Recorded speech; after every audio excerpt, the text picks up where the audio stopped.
History as it happens, December 21st, 2023. Collapse of the USSR, revisited. The Soviets seem to have opted for a long-term change. The man who took charge within hours of Konstantin Chernenko's death represents a new generation. Get used to the name, Mikhail Gorbachev. Mr. Gorbachev, mir na nas смотрит. The world is watching, and we've got something to show them. And by this evening, he had charmed politicians and the people of the capital alike. And this ideal had not yet been attained in the world, and it could not be attained in the world of animosity and confrontation. And therefore, while liberating the world from fear, we are making steps toward a new world. Mr. Gorbachev, tear down this wall. Astonishing news from East Germany, where the East German authorities have said, in essence, that the Berlin Wall doesn't mean anything anymore. Soviet President Mikhail Gorbachev has been removed from power, and there are tanks now in the streets of Moscow. This move was extra-constitutional, outside of the constitutional provisions for governmental change. Mikhail Gorbachev's only public appearance today was at the funeral for 3 men who died in this week's military coup. Even here, he faced fierce criticism from anti-communists. Today, when Mikhail Gorbachev resigned as the president of a Soviet Union which had already ceased to exist, the new power broker, Russian President Boris Yeltsin. In December 1991, the final curtain came down on the Soviet Union and Mikhail Gorbachev's failed efforts to reform his country into something better. The moment was celebrated in the West, the end of history. But what followed was a disastrous decade for Russia that ended with Putin in the Kremlin. Would it have been better for the world if some kind of union had survived? Did the West misread its victory in the Cold War? Why these questions matter is next as we report History as It Happens, a podcast from the Washington Times. I'm Martin DeCaro. This is a victory for democracy and freedom. It's a victory for the moral force of our values. Christmas Day, 1991. Mikhail Gorbachev exits the world stage.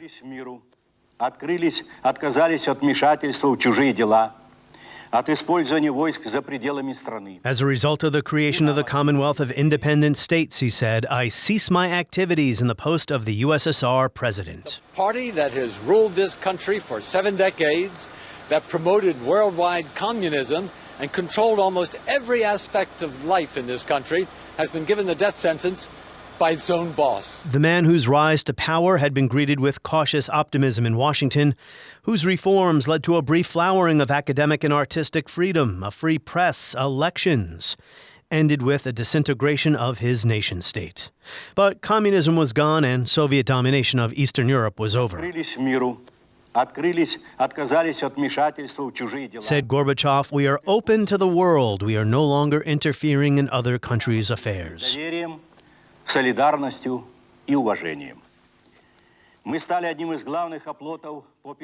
the White House that same day, a victory lap. This is a victory for democracy and freedom.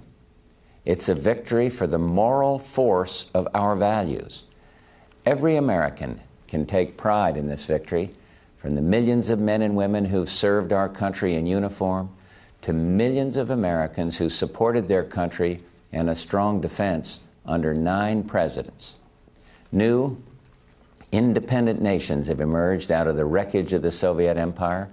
Last weekend, these former republics formed a Commonwealth of Independent States. This act marks the end of the old Soviet Union, signified today by Mikhail Gorbachev's decision to resign as president. December was the final act. The Soviet Union, as the world knew it, had effectively ceased to exist months earlier. Gorbachev's power was fatally weakened in an August coup by communist hardliners. The coup failed, but it indicated how unpopular Gorbachev had become in his own party. Liberal reformers had also grown frustrated with moves that either went too far or not far enough, depending on your perspective. So I've been thinking about the fall of the USSR in light of recent events, recent debates, Russia's invasion of Ukraine, all the talk of upholding the liberal world order against a tide of authoritarianism. So it wasn't supposed to be this way. The end of history meant free markets and democracy were on the march, and nothing could stop U.S. hegemonic power now that the Soviets were swept into the dustbin of history. So understanding the causes of the collapse is not a mere academic matter. For instance, the idea that U.S. pressure under Reagan's anti-communist crusade did end the USSR is a myth. Because like other dictators before them, they're always making their final territorial demand. Some would have us accept them at their word and accommodate ourselves to their aggressive impulses. But if history teaches anything, it teaches that simple-minded appeasement or wishful thinking about our adversaries is folly. It means the betrayal of our past, the squandering of our freedom. So I urge you to speak out against those who would place the United States in a position of military and moral inferiority. Well, the evil empire speech from Reagan's first term. In 1988, he was singing a different tune. Do you still think you're in an evil empire, Mr. President? No. The myth underpinned triumphalist thinking. We won, they lost, because we had superior values, and the New World Order would require U.S. leadership against any and all threats in a chaotic world. Just check how many times the U.S. intervened overseas after 1991, with the Soviet Union no longer around to get in the way. But note how Moscow responded to those developments, whether it was NATO enlargement or wars in the Balkans or the greater Middle East.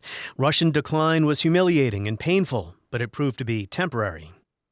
Vladislav Zubok was born in Moscow. He witnessed the collapse. He is a historian at the London School of Economics and Political Science, the author of Collapse, the Fall of the Soviet Union, a remarkable account about an economic and political system that could have endured but was undermined by Gorbachev's reforms. Now, Gorby believed he had to try something. When Soviet figures visited Western countries, what most astonished them was the grocery store. The aisles of abundance contrasted sharply with the dismal markets back home. The USSR had to import food, and its consumer products were a shabby quality, to say the least. As Zubok writes, another unfortunate initiative in 1985-86, implemented later, was the struggle to improve the quality of Soviet goods. For decades, Soviet state enterprises had produced out-of-fashion clothing, poor shoes, badly manufactured TV sets. People refused to buy them and instead chased after quality imports, and the unsold materials clogged numerous state warehouses. Soviet economists blamed the nature of centralized planning. The production from enterprises was measured in tons and numbers, not in sales figures. Zubok goes on to say that Gorbachev's Politburo ignored the economists, and in May of 1986, Gorbachev and Rizkov signed a decree that made all state enterprises subject to the state inspection, special teams of skilled specialists and workers. The influence of Lenin's works on this reform is striking. Shortly before his death, the Bolshevik leader had recommended the creation of workers' inspection. Gorbachev, who knew Lenin's works by heart, was convinced that a new administrative tool staffed with honest Soviet people would make socialist production work better. In January of 87, 70,000 inspectors went to work. This resulted in an immediate crisis of supply. Most of the products from thousands of state enterprises, estimated to cost 69 billion rubles, were rejected for their poor quality. Even the best Soviet plants built by Western companies in the 1960s suddenly faced default. The end to the supply of many products of whatever quality affected entire economic chains of distribution. The lack of components and parts meant that many assembly lines came to a screeching halt. And that is just one example of a Gorbachev reform producing the opposite of the desired result. So the benefit of hindsight, it can look like the collapse was inevitable. It was not. It came about because of Soviet reformers undermining the foundation of their own authority.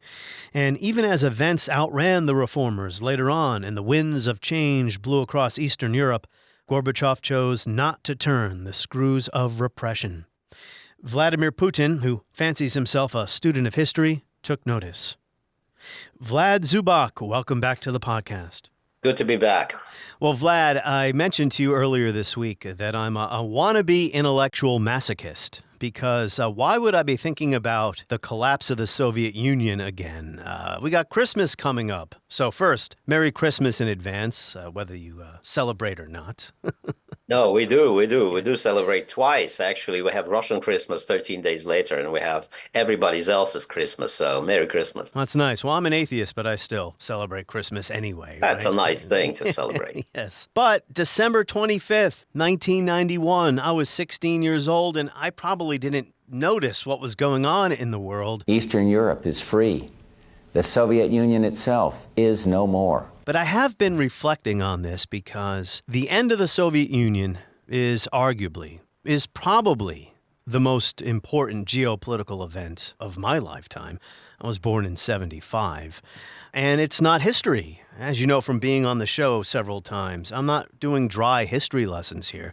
This is very much a present thing. This is a process, not an event, that is still unfolding today, if I could be so profound.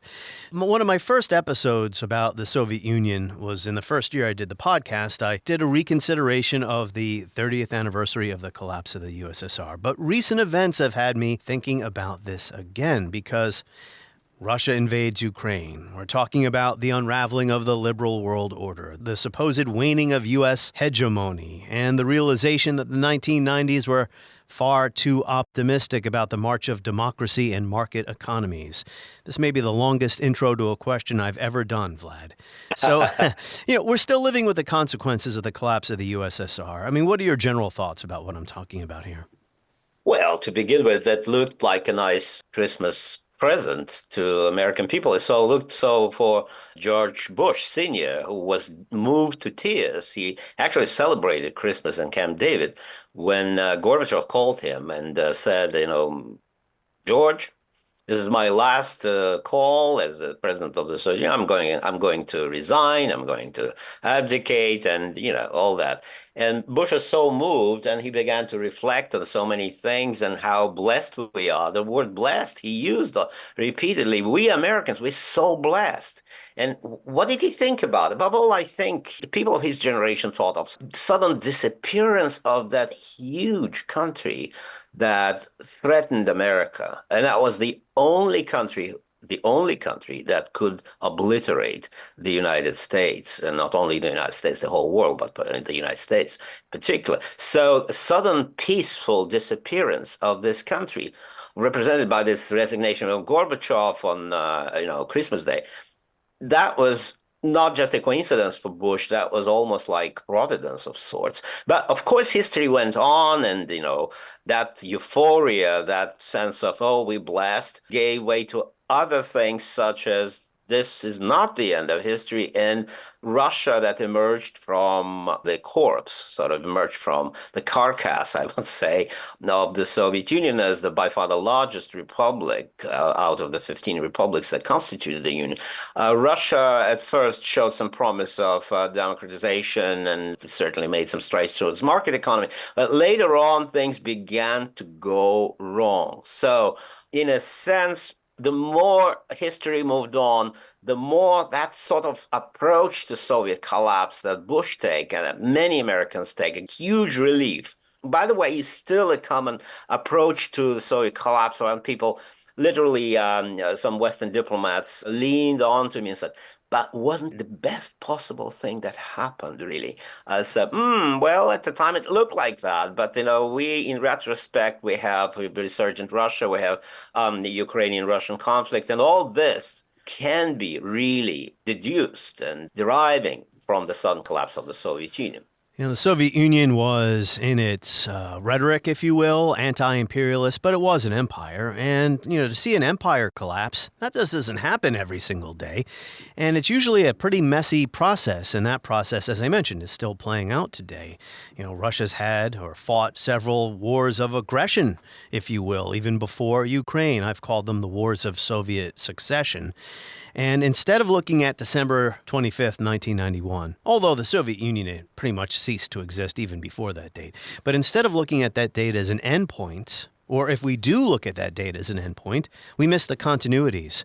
But, last time we spoke, I mentioned something about how it might have been better for everyone had some kind of union survived. And I want to just clarify what I meant about that.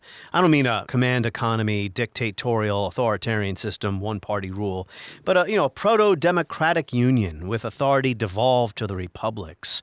A voluntary federation. Was that close to actually happening? It was not impossible, I would say. Today, many people would cringe, and actually, whenever you say it, Martin, many people react very angrily to this. By many, I mean above all, people from Ukraine, of course, today it's understandable, but also from the Baltic states that struggled for their independence. They always remembered they were annexed by Stalinist empire. But I do mean that could have been a different path, if only eventual dissolution of the Union, but it could have been much less abrupt, much less traumatic for all parties involved and all republics involved, because it looked at the time as if the center simply imploded. Gorbachev lost his steerings and his will to govern, although not the will to be in the center in a sense, but he didn't know what to do. And all of a sudden, those who were leaders of second tier, who were also mostly senior party members and were heads of the other republics, all of a sudden they were propelled by that process of implosion of the center to the first, as if, the father dies in a great mafia film, right? Sorry about using it parallel. And, his children, relatives were absolutely not prepared for it. They're propelled to this position of dawn, this position of responsibility. And they go their own way. They have to. Not only they go, not only that they want. There are many leaders of the republics, for instance, leaders of Central Asia. The listeners may still remember it was for a long time the leader of Kazakhstan, Nursultan Nazarbayev was his name. He was actively supporting Gorbachev because he thought that loose, more liberal confederation, if you like, instead of the old centralized union, would be perfect for Central Asia. Perfect for Kazakhstan. There would be more technologies flowing to Central Asia through Russia from the West. There was not enough trained cadres in the Central Asian, so Russians had to step in. And most importantly, Nazarbayev knew, and other Central Asian leaders knew, that they were unprepared. That was vacuum. It was a scary word, vacuum, instead of what was known, what was predictable. And who knows how this vacuum would play out. For instance, the leader of another republic, Uzbekistan, although sort of suddenly discovered he was a Muslim, he was ethnically Uzbek, but he was, of course, party atheist. But he suddenly discovered he was a Muslim. But to every Westerner, he was saying, oh, beware, if you don't help us, if you don't help our Republic of Uzbekistan, we will turn into another Afghanistan. There would be Islamic fundamentalism and God knows what happened. So there was a lot of that fear, and Gorbachev tried to capitalize on that fear to keep the union together. But, there were other flaws of his governance and other problems that he totally couldn't control. So yes, returning to your question, I began to think what would have been actually better that such a sudden implosion, sudden liberation of other republics, and very rapid recognition of those republics, although rapid but sometimes reluctant recognition of those republics by the United States and the West. What could have been better? I even read some Westerners reflecting on it, and one of them was quite unexpected. People in Washington would recognize his name, Brent Scowcroft, who was a friend and a national security advisor to Bush, who actually remarkably and reflected, of course, in close correspondence, that it would actually be better if some kind of loose union between Ukraine and the Russian Federation would survive, because Russia, at least, was one part of the whole, and Russian chauvinism that Scowcroft believed was there, always there, and aggressiveness was always there, at least was contained by those bonds of Commonwealth. And once liberated, once independent, Scowcroft commented, actually Russia might become more dangerous. And I thought at the time when I read, that was around 2018 when I did my research in the archives, I said, how strange. Skogorov and others should have welcomed the collapse of the Soviet Union. And yet, being a wise man, understanding that the country that had never been democratic always had to resort to force and violence to survive geostrategically, Russia might become a more dangerous animal, actually, without the Soviet Union. Yeah. Well, you're talking about how the smaller republics started to pull the Union apart, but really it was Russia. And we often equate Russia with the USSR. But no, Russia had its own republicanism, if you will, its own nationalism. You get into all of these themes in your excellent book, Collapse, The Fall of the Soviet Union. It was the Russian nationalists, Yeltsin, who had been a communist. I mean, Yeltsin, his role here, I think, is often overlooked because we talk so much about Gorbachev. He stepped on the gas pedal to bring about the final disintegration of the USSR. He no longer wanted it. So, this is tough looking back on this. You talked about forces that spun out of control, impersonal historical forces. But there are also actors who had agency, who drove the final nail into the coffin. Oh, very much so. You named it. Russia had a name. Actually, the name was Yeltsin. Yeltsin, in the beginning, was not alone and not the most important politician to represent the Russian Federation. There were actually dozens of people. Some of them came out of nowhere, but they all lost to Yeltsin for two reasons. Yeltsin had the status in the old Politburo. He was a sort of an apostate, evicted from the Politburo, who was not a full member, but candidate member. That's so second tier, but still, he was part of that Areopag, that top, very, very top secretive body of men who ruled the Soviet Union. So in the eyes of common people, he had that aura, but also, even more importantly, he had an aura of a people's czar, who voluntarily stepped down from that kind of mountain of power because he loves people. And of course, it was complete myth. It was actually actively fabricated by some of Yeltsin's supporters. So other guys who thought about what Russia should be Russia be independent? Should the Soviet Empire, and they even used Reagan's word, evil empire, should the evil empire be destroyed so that Russia would become free? There are many democratic-minded people. Among them, there was famous nuclear physicist Sakharov, who thought of Russia as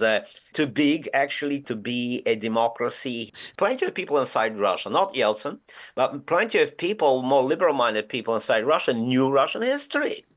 And they knew once Russia is liberated, from what exactly? From tsardom, from serfdom, from autocracy, Russia may rush again back to that autocracy under the slogans of new slogans, nationalism, greatness, all that. Well, they were right. Difficult to hold, yes. And the second thing that about Yeltsin that propelled him, I think, aside from his sort of that mythology, was his charisma, something that Gorbachev lacked. Everyone, even those people who disliked Yeltsin, could admit there was something magnetic about him. Crowds were mesmerized. He had very little things to say at the beginning. He basically said, down with bureaucracy, down with communist leadership, down with nomenclature, down with privileges. And everybody roared. Everybody were ecstatic because he represented something in people's soul that, a strange thing called Russian soul that Gorbachev always lacked.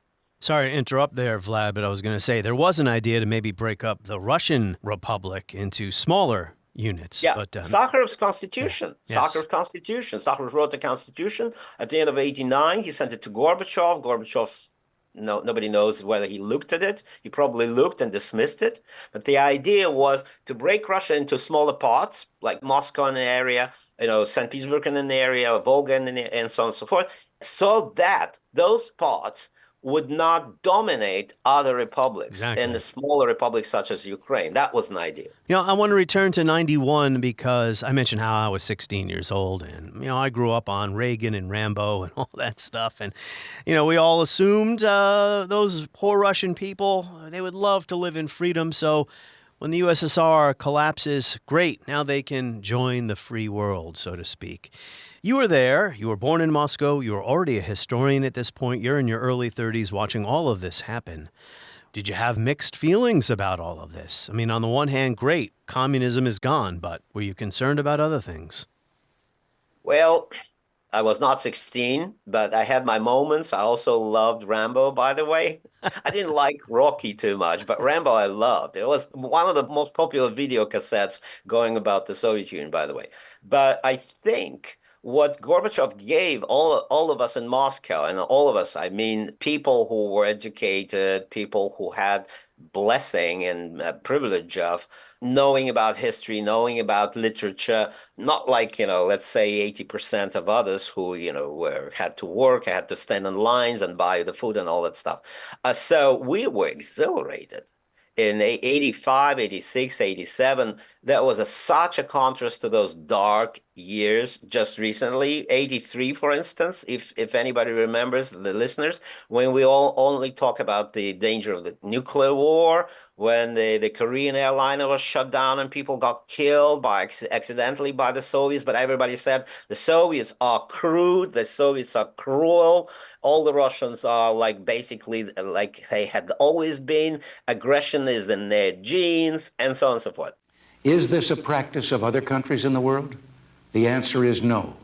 Commercial aircraft from the Soviet Union and Cuba on a number of occasions have overflown sensitive United States military facilities. They weren't shot down. We and other civilized countries believe in the tradition of offering help to mariners and pilots who are lost or in distress on the sea or in the air.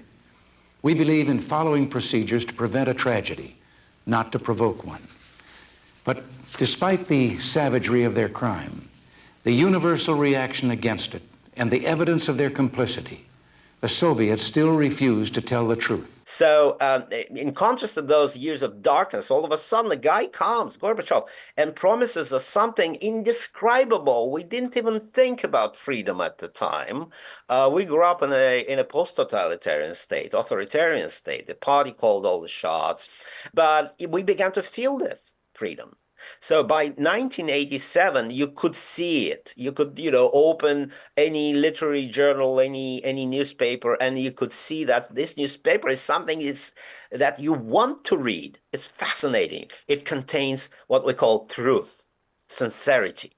And my doubts appeared very late, actually. You would be shocked, Martin, to learn that, I rooted for Gorbachev until the end of 89, when I suddenly realized, hey, he just got stuck. He didn't move further. And we in Moscow, younger people, at that time thought almost exactly like you said Americans thought. Okay, we want to be free. We want to go to market. We want to dismantle that stupid party system. And I thought at the time that when in Poland and other Eastern European countries, red flags went down and all the Marxist kind of stuff was dismantled, the parties were dismantled. I thought, I said to my Polish friend, actually, I remember it, and he remembers, next year, the same would happen here in Moscow. There would be red flag going down the mast in the Kremlin. So I was super optimist. And when Yeltsin began to say those things publicly, A, because Gorbachev allowed him to say that, and B, because Yeltsin modeled himself after I don't know whom, but he claimed he was a greater Democrat. The Gorbachev was not a Democrat. Yeltsin was the first Russian Democrat. And we will listen to Yeltsin. We wanted to follow him. He became our political guru of sorts. You're Thomas Jefferson.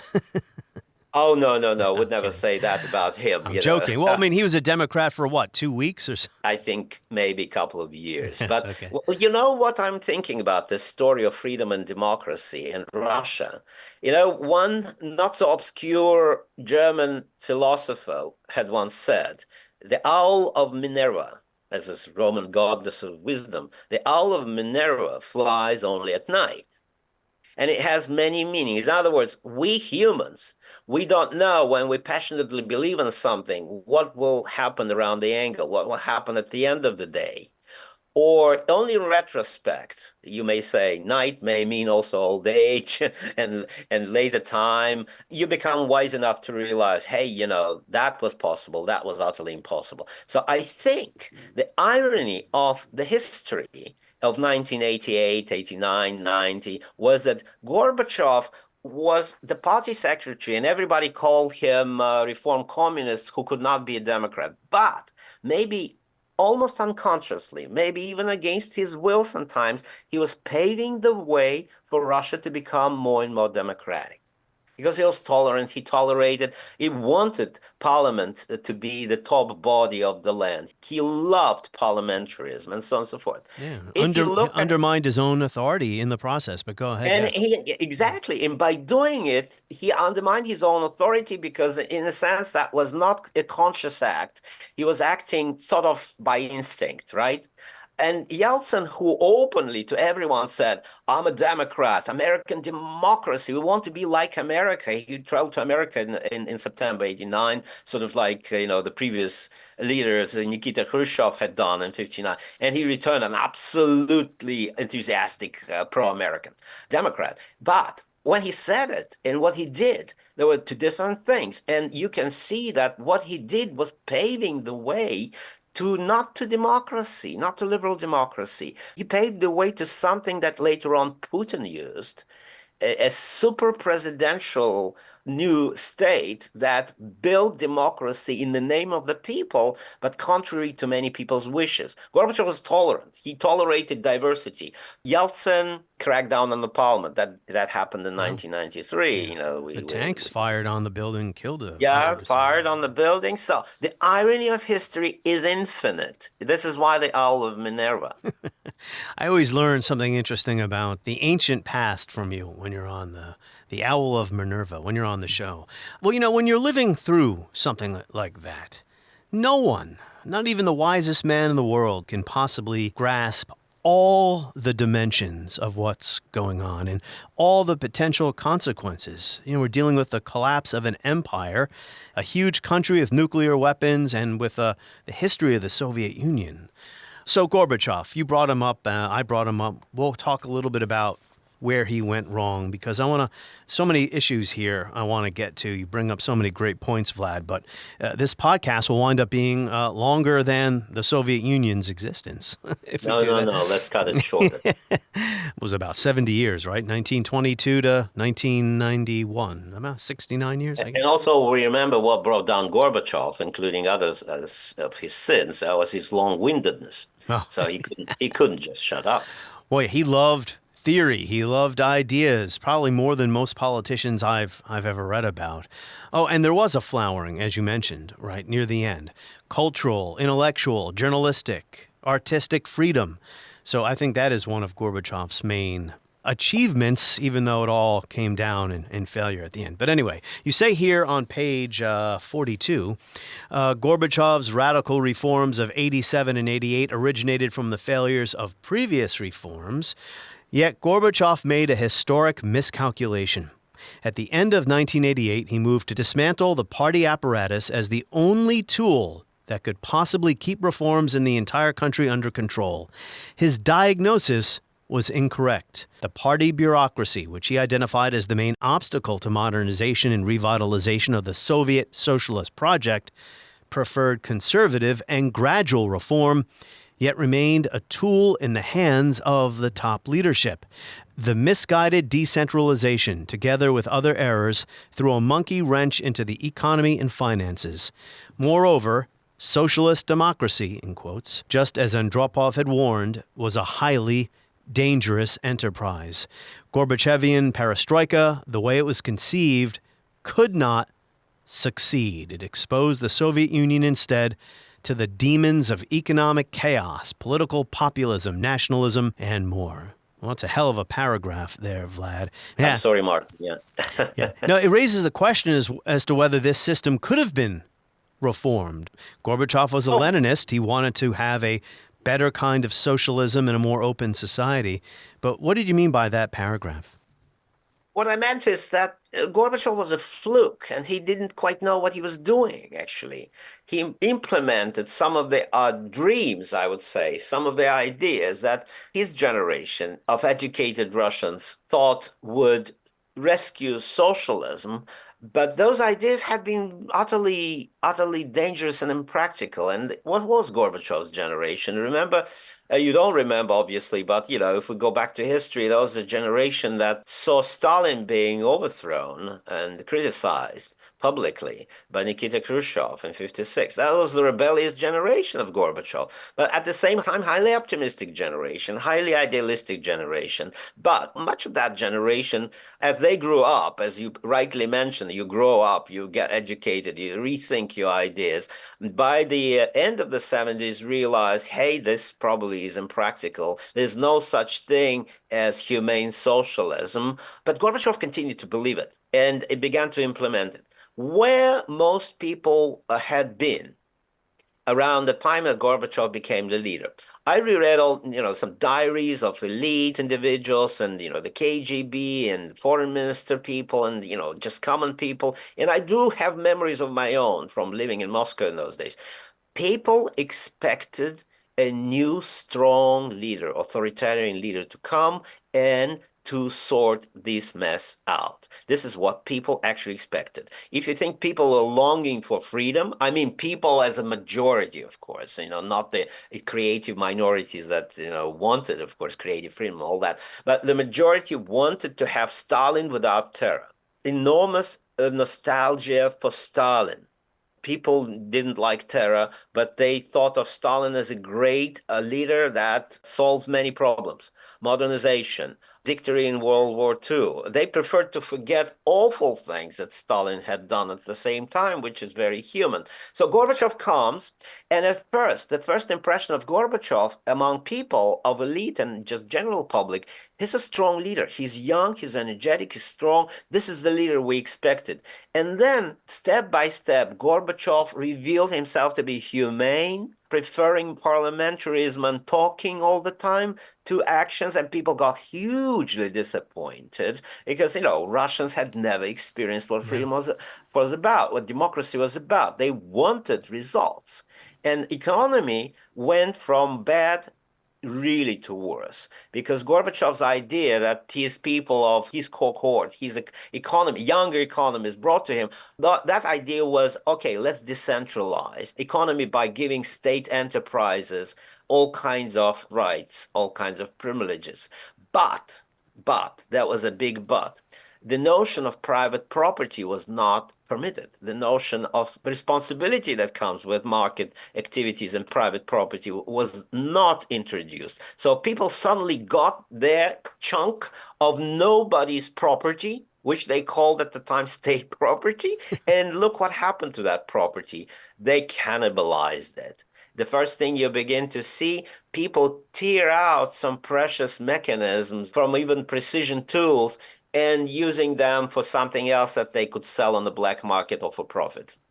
And that was a flood. And there are many things, I wouldn't say everything that is in the book. There are all kinds of things that the Soviet Union had that Gorbachev unwittingly dismantled. And by unwittingly dismantling it, he created the situation for a very rapid disintegration deluge, which buried him and buried his fantastic ideas of gradual democratic liberal transformation of the country. Gorbachev is one of my heroes, but reading your book made me realize that he also was maybe this sounds unkind, a bumbler and a fumbler. Well, he didn't know anything about economics, right? So about the economy, let's talk about that. We'll apply these ideas to the attempt to make the economy better. Because when you raise people's expectations and then they go to the store and the shelves are all empty, they're going to say, well, why'd you disrupt what we had going on? It wasn't very good, but at least I could find the basics at the store. Now you had even worse shortages after what Gorbachev and his economic people tried to do. But these economists, they could have hired me and they would have gotten the same results. So it's often believed in the West that excessive spending on the military-industrial complex is what finally tipped the USSR into terminal bankruptcy and collapse. But Gorbachev understood that the MIC, military-industrial complex, was actually one of the only successful sectors in the entire Soviet economy. So he tried to transfer kind of what they were doing to these other poorly run and failing sectors of industry, and it just didn't work. Why don't you pick it up from there, Vlad? Well, first of all, I agree with you, Martin. People outside the Soviet Union and inside the Soviet Union, people who call themselves at the time Russian Democrats, they demonized the military-industrial complex. That was one of the three big evils, the party, the KGB, and always the third one, like, three ugly heads of the monster, right? The military-industrial complex. Let me try to do something maybe impossible, right? Let me humanize the military-industrial complex. Both my parents actually used to work for various parts of it because all skilled workers, willy-nilly, they had to work for some branches of this, military sort of related things. So from my childhood, I talked to people who worked in the military-industrial complex, designed all kinds of stuff, and Americans would say, "Oh, these are evil people because they designed this stuff to kill us."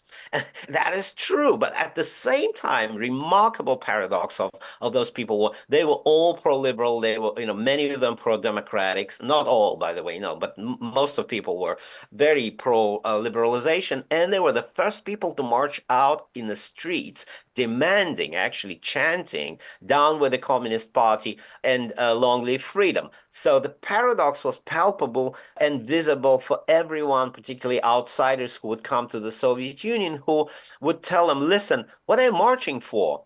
And they said, "Oh, we're marching for freedom because we hate this state economy, we hate this party state and all that." And foreigners would say, actually, not only university professors, but some just, businessmen, "We never met guys who are paid by the state, they're on the stable salary, and they're marching basically like turkeys celebrating Thanksgiving."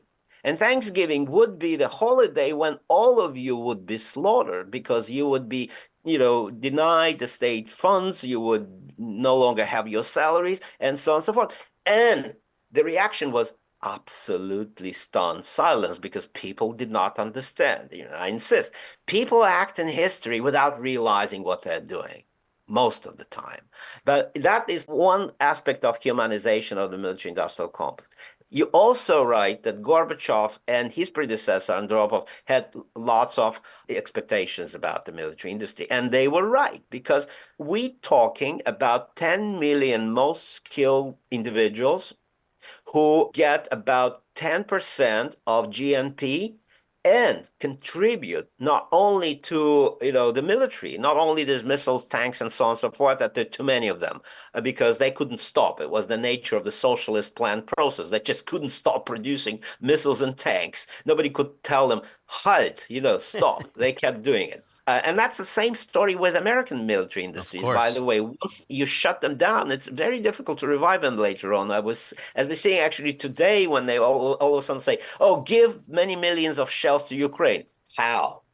We dismantled it. We couldn't do it. So the Soviet complex was like that. But also from the 60s, even earlier, the Soviet military industries produced all the durables for Soviet people because they were the best plants, the best factories, the best tools, the most skilled workers. So I remember growing up in my younger years with the Soviet refrigerator.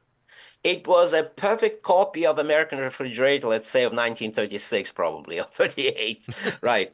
It worked all the time into the early 90s, and it was built on a Saratov military plant, along with some military equipment. So television was developed there.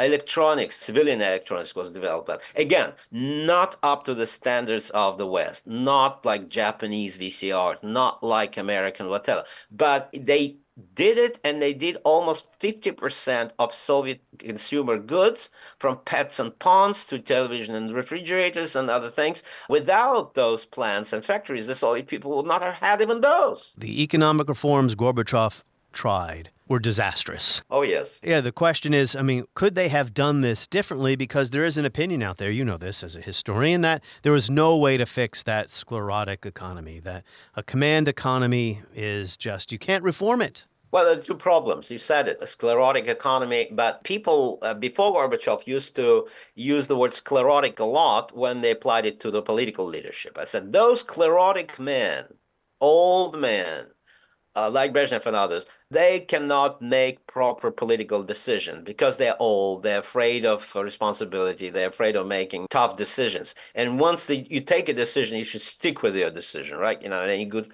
corporate leader, first you plan a strategy, then you stick with the strategy, but then you make corrections when you see that something got wrong.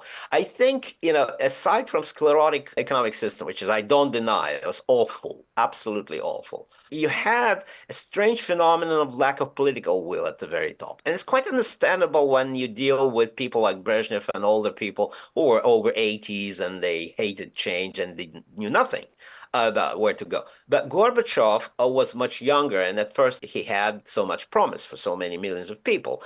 Very early on, Gorbachev developed that strange timidity and vacillation about correcting his mistakes, you may say. What happened in 86, 87, 88 was a sequence of horrible mistakes in economic and financial sphere that destabilized the Soviet Union.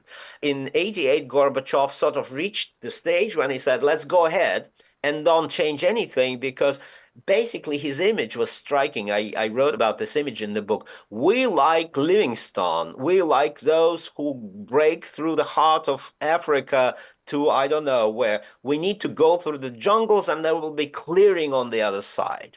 Wait a minute. Yes, you had to go through the jungles, which is the sclerotic Soviet economy, but you have to at least ask a question, where I'm getting it right, where I'm getting it wrong. Yeah, he was a dreamer, right? People would ask him at these Politburo meetings, what are we doing here? And he would respond like that, with like these dreamy type of pronouncements. And what people noticed, and his critics, of course, were the first to notice it, because, listen, no one in the Soviet Union, including in the Politburo, lived in a democratic parliamentarian system, right? So the idea was that Stalin calls all the shots. Stalin knows what to do. He gives you the orders. That may be actually dreadful orders, dreadful directives, but you just go and do it. And Gorbachev was expected to do the same thing by many people. And those people began to see that instead of doing it, Gorbachev does something that they couldn't understand and couldn't explain. He let everybody speak about a problem, and it's tedious. It's long. Towards the end, people lack air. I mean, they lack food. They're hungry. They want to go home. They lose their esteem. And then Gorbachev says, oh, it was a great conversation. And people say, what? And what is a decision? What is a decision? Make up your mind, man. And Gorbachev said, no, we need to get together again because it's a great question. Let's discuss it again.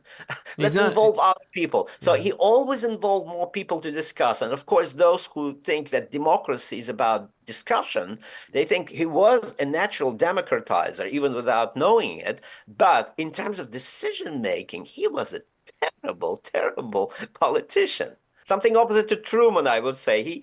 Truman and Gorbachev were sort of political twins. I find them political twins. They're both from provinces. They came utterly unprepared for responsibilities that, befell them. Truman after Roosevelt in 45 and Gorbachev after Andropov, not being properly tooled, not being properly trained. But Truman was a decision maker of the highest order, and Gorbachev was not. Yeah, he wasn't a very good dictator. No. It was not his nature. His wife was very important part of his, He was miscast. Ego. Yeah. Raisa. Yeah. They were people I would call them people of the 60s. They in part were instinctive freedom seekers. And we have to remember, too, that when he comes to power, Gorbachev in 1985, he's looking to save some kind of socialist system, and he certainly doesn't want to see the Soviet Union go away, whatever may happen internally in his country, to communism. He doesn't want to see the end of the nation state.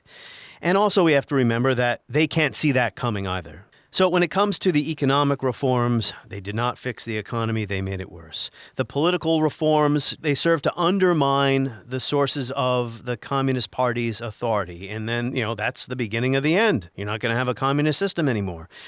But when it comes to foreign policy and the Cold War, these are interrelated. Reaganism's raison d'etre was fighting communism and winning the Cold War. Same might be said for the Soviet Union to a certain degree. You would know better than I, Vlad. The Eastern Bloc, the Warsaw Pact, Soviet domination of Eastern Europe. Once Gorbachev told those countries, and I think this is his biggest achievement, his biggest contribution on the positive ledger, positive side of world history, when he said to the Eastern Bloc countries, you can go your own way. We're not going to send in the tanks. And he told the leaders of those countries, talk about sclerotic, the dudes who are running East Germany. He said, we're not going to save your butts. You have to open up your societies and you have to reform. Then it's like, then what do we need the Soviet Union anymore? I agree and disagree.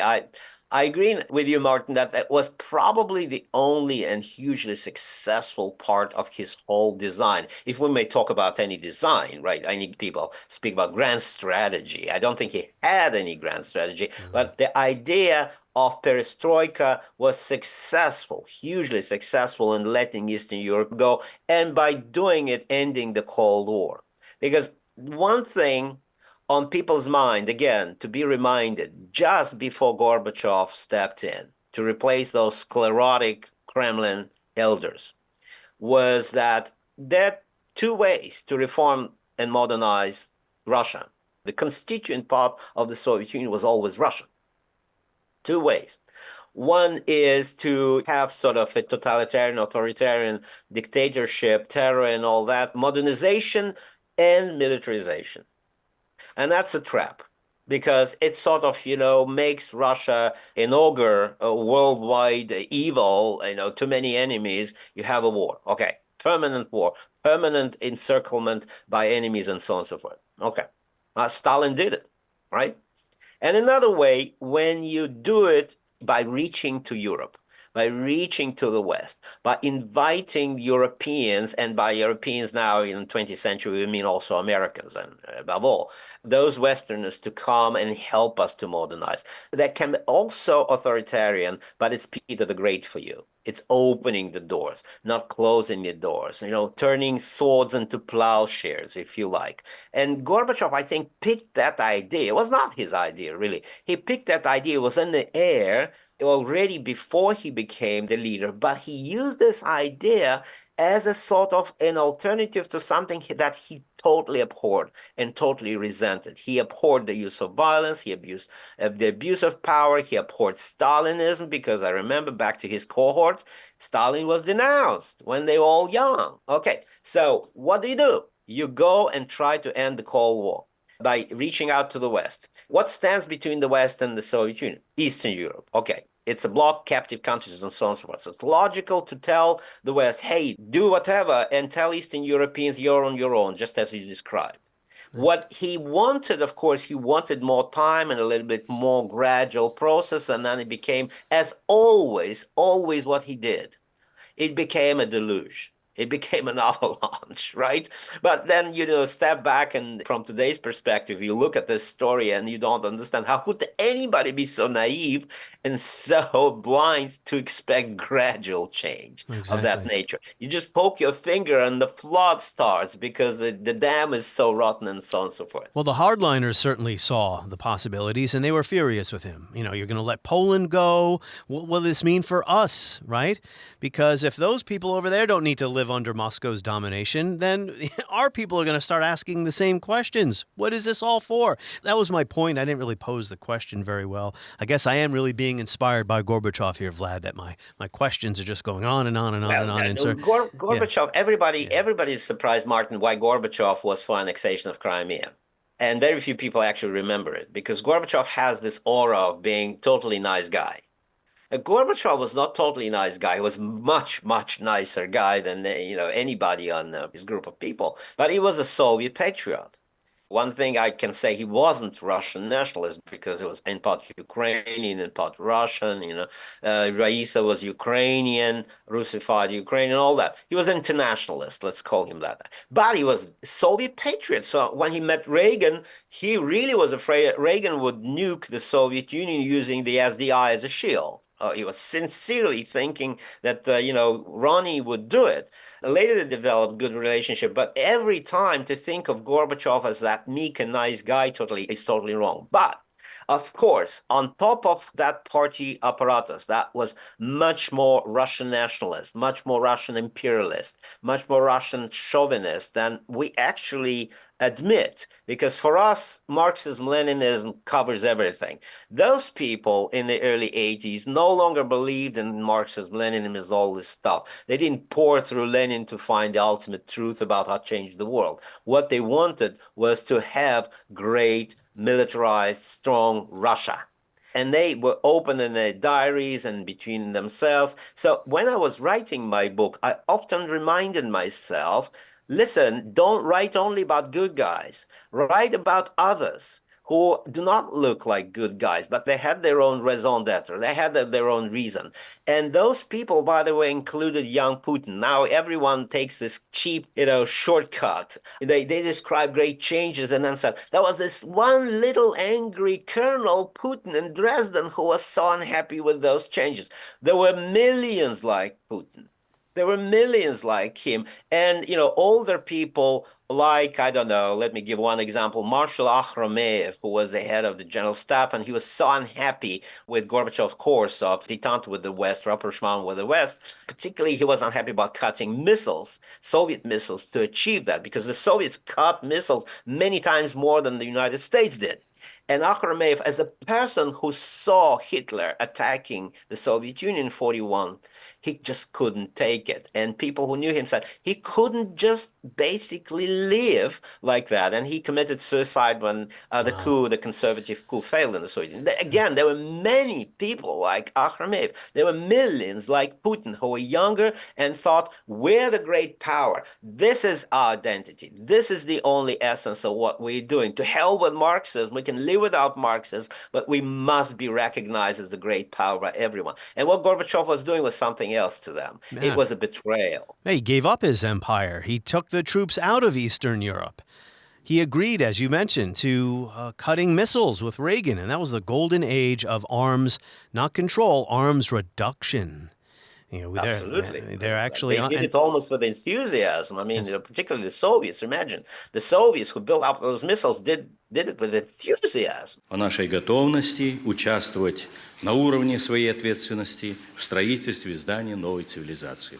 What we will be signing, I think, is the best demonstration that we are ready to participate at the level of our responsibility in building a new civilization. Нас еще ждут многие непростые дела. So, how do you feel about what the triumphalists over here on my side of the Atlantic? By the way, where are you today? United Kingdom, Italy? I didn't ask. I'm in the United Kingdom. Okay. On my side of the Atlantic, the triumphalists here who say Reagan brought down the Soviet Union. I respect this myth, like all myths. For me, it's impossible to defeat the myth because the myth is infinitely resilient. Millions of Americans believe that Reagan defeated communism because he was the first who actually set the goal of defeating communism, and he repeatedly said it. He was the first to call the Soviet Union the empire of evil and all that stuff. To ignore the facts of history and the aggressive impulses of an evil empire, to simply call the arms race a giant misunderstanding. But unfortunately for those who believe in this myth, unfortunately the facts and developments do not corroborate it. There was a huge systemic crisis in the Soviet Union just at the time when Reagan was elected. It covered everything: economy, political leadership, and faith. Absolutely, the crucial thing, faith. So people expected to have a savior. They welcomed Gorbachev. Gorbachev was that authoritarian leader that they believed would restore the order, and the Soviet Union would remain the great power. But it was as a result of Gorbachev's ideas, not Reagan's pressure. I mean, did Reagan whisper to Mikhail, hey, cut down those missiles? He decided to do it by himself because he believed that was the way to go to remodernize the Soviet Union, by making it cling to the West, not oppose the West. That's Peter the Great's idea. We can have both. We can be pro-Western and also a great power. I mean, it turned out to be a huge miscalculation and a huge mistake. But nevertheless, it was from his own head, not from American pressure. And the Politburo did not appoint Gorbachev in 1985 because of Reagan. No, certainly not. Oh, I would say, let me tell you something else. The Politburo appointed Gorbachev because of Reagan. but for different reasons. The logic was we need a younger, stronger leader, and by the word leader, they didn't mean like that parliamentarian blabberer and that, guy who couldn't make decisions. Just the opposite, someone who would stand up and talk to Reagan. And remember the first summit between them. It was in Geneva in 85, in November 85. Gorbachev stood the test. He was tough.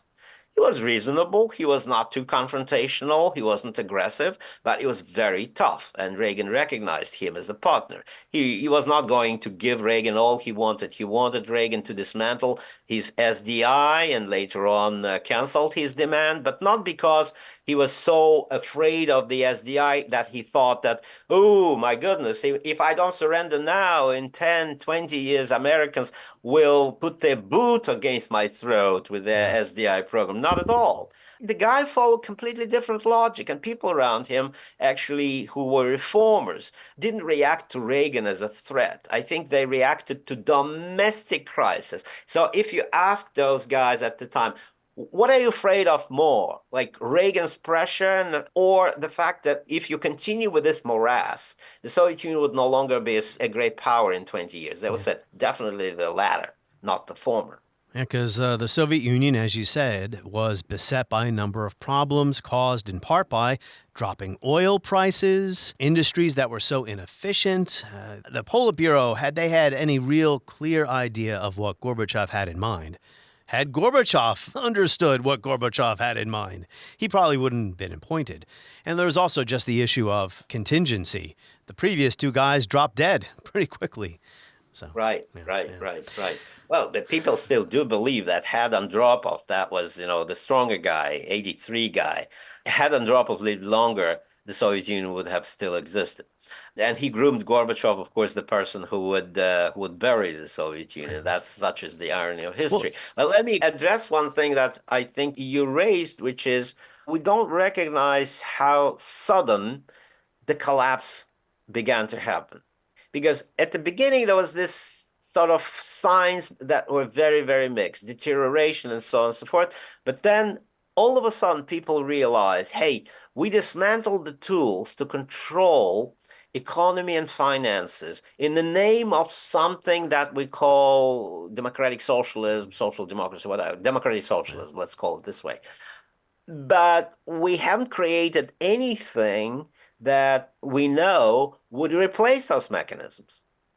And we have all of a sudden this deluge starting with inflation becoming almost hyperinflation, with printing press issuing rubles and rubles and rubles, in billions and billions, when the first cohort of oligarchs, billionaires already decamp to London and park their money in Switzerland and Cyprus and other places. And Gorbachev suddenly says, I don't know. So this I don't know haunted everyone, and people began to look for someone else who knows. And they quickly found Yeltsin. Who says, of course I know, we should become like America. And that was very, very gripping for many senators, many congressmen on the Hill. He became the favorite Russian on the Hill among the Republicans and among the Russians who basically were accustomed in their long history to follow someone who knows what to do. But when you say that economy buried the Soviet Union, sure enough, economy and finances buried the Soviet Union. But in a certain kind of way, as long as the political will to rule remained in the Kremlin and not being like frittered away, delegated to others, delegated to people like Nazarbayev, when we discussed Kravchuk in Ukraine and others, as long as that had been around, the Soviet Union was not finished. I had a debate with one emigre Russian economist who said half of world's economies are bad, and that does not cause collapse of those countries. I mean, Argentina lived for decades with awful economy. I mean, who else? He can go down the list. The Soviet Union, there's no collapse. It could have continued as a repressive state with a lousy economy, maybe even until today. it chose not to. Its leadership chose not to. It was Gorbachev who chose not to turn the screws of repression. But he lost control of events. It's like you're the conductor on a train. You leave the station and you think you've got this train under control. Then at some point you realize when you're putting your feet on the pedals to either accelerate or brake, they're not working anymore. If I could be my image is not a conductor, although I like your metaphor, Martin. My image in the book is the captain of a giant ship that thinks he heads for a new land, a new world, like Columbus, right? And then instead, accidentally, the ship turns south in all senses of the word, really goes south. And then the captain turns to the crew and says, guys, it's up to you to vote how to move. And he turns to passengers, panic-stricken passengers, said, we're in trouble, guys. Let's discuss. Let's create a parliament and discuss where our ships should head next. And so that is my image of Gorbachev. And of course, well-intentioned parliamentarism, and of course, stuff that would have been, had they sustained the pressures of economic collapse and political collapse, those things would have been invaluable for the future of Russia. Yeah, they had a huge election. I guess they call it the Congress of People's Deputies. They were holding sessions of certain bodies that hadn't been together since Stalin's time. There was some positives there. Just a couple more things before we wrap up, Vlad. Something I learned from your book that I wasn't aware of previously, even though I've read probably more about this than the average person. How much Gorbachev, when he was in trouble and he needed to find a solution to something, went back to Lenin. So, I don't know, think of Reagan sitting there with Schultz, whoever. Schultz. And they say, well, President Reagan, what are we going to do about policy XYZ? And he, I don't know, pulls out de Tocqueville or Thomas Jefferson or John Locke or something, and he says, well, here's the answer. I think Gorbachev eventually realized that Vladimir Lenin, neo-Leninism, or whatever he was searching for there, wasn't going to help him. Well, Lenin is not exactly an intellectual who was impractical. Lenin created a new state, dreadful state to be sure, but he was brutally effective. He was ruthless in a way that Gorbachev was not. Go ahead, sorry. Yeah, exactly. So reading Lenin in itself, what kind of Lenin do you imagine? What kind of Lenin you're reading? If you're a good Leninist, you read Lenin and you would cut throats. You would press on the pedal to use all functions of your state actually to force people into brutal changes and not so brutal change, but necessary changes. Lenin did, by the way, he did quite fantastic and successful economic reform. People forget it. It was called the New Economic Policy after the total failure of war communism. And there was nothing to eat. People were dying like flies and all that. He introduced those reforms, putting his boot on the throat actually of the majority of his own party. Gorbachev loved that image, loved. He often said, Lenin against everyone. He's one against everyone. And he wanted to be like Lenin because he viewed the party as that reluctant majority that doesn't appreciate his grandiose design and all that. But unfortunately, he needed the party. And Lenin also realized without the party, you cannot turn anything. Russia is this big haystack. You need a pitchfork, and the party was the pitchfork to raise this haystack, sort of proverbial. Without the pitchfork, this haystack just falls down. And this is exactly what happened after the collapse of the Soviet Union. Russia became a haystack. Many Americans called Russia an upper Volta with missiles because it looked a completely impotent state. And then came another guy, of course, who used Yeltsin's super presidential constitution. His name was Vladimir Putin, and he said, I have the power and I have the will. Let's move on. Yeah. So in a sense, Gorbachev was an antithesis to Putin, but Putin was not an antithesis to his predecessor, Boris Yeltsin, I'm sorry to say. Yeah. He just used the power. Briefly, August 1991, Gorbachev is close to signing the new Union Treaty. That would have created what you might call a confederation, a voluntary confederation rather than one that is forced upon you by Moscow. A voluntary confederation with authority devolved to the republics. Then there's a coup. The hardliners try to get rid of Gorbachev because they did not want to see this treaty. It was basically, effectively, the end of the USSR as they knew it. Gorbachev is fatally weakened by the coup, and he hangs on until December as a very weak president of the Soviet Union. By then, Yeltsin was more important. Do you agree with that description of the chronology there?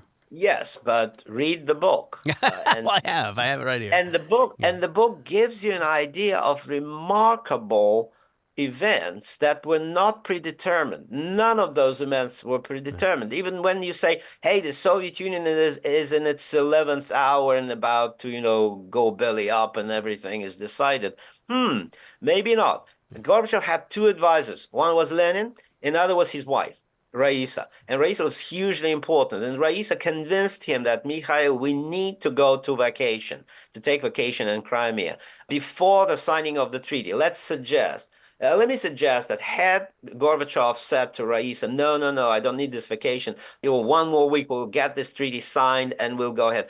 There would have been no coup, and some kind of a union, maybe not Soviet, maybe post-Soviet, would have survived. So you have tremendous contingency that is in such a history as a collapse of the state, because you must not expect states collapse very often. It's unique. Concatenation of events and facts and follies and mistakes. Contingency, we have to remember that this was not preordained or inevitable. I mean, some things in history might be inevitable.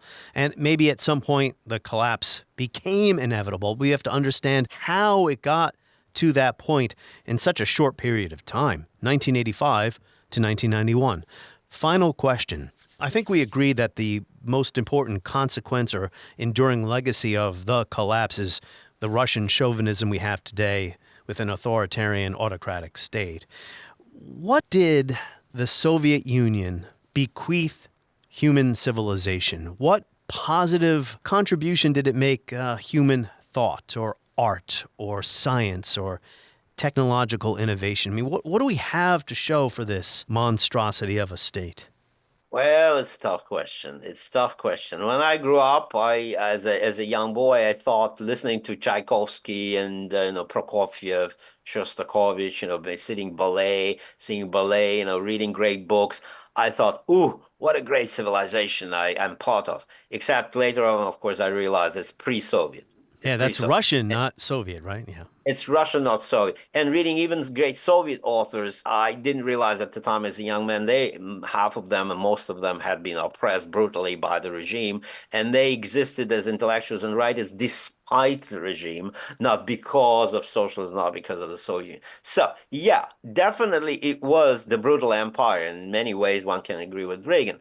At the same time, people went through remarkable modernization as a result of it. Russia was primarily an agrarian country with very poorly educated peasants who, of course, had rebelled against the Tsar famously in 1917. But look what mash they did out of all this, how many people were massacred, how brutal was the civil war. You had to go through stages to deal with reality of a peasant, cruel, undereducated society.